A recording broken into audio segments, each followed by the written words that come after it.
It was a quiet suburban neighborhood in Enfield, England. In the year 1977, the Hodgson family lived an ordinary life in their modest home on Green Street, until the night their world turned into a nightmare.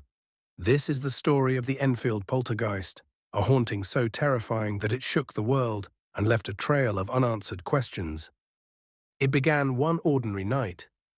11-year-old Janet Hodgson and her younger brother Billy heard strange knocking sounds coming from the walls. At first, their mother Peggy dismissed it as a prank or a structural issue. But then furniture started to move on its own. A chest of drawers slid across the room, defying all logic. Peggy tried to push it back, but an unseen force resisted her. Fear set in, and they fled the house.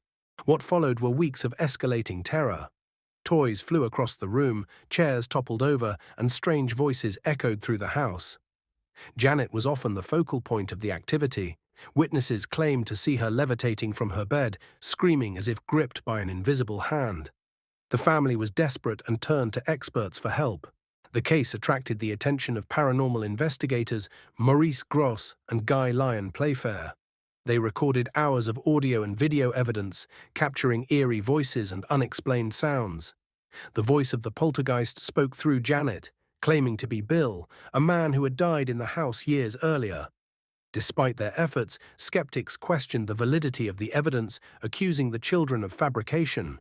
By 1979, the activity began to fade, leaving the Hodgson family in relative peace. But the case left behind a legacy of fear, skepticism, and fascination. Was it a genuine haunting or an elaborate hoax? Decades later, the Enfield poltergeist remains one of the most famous and controversial paranormal cases in history.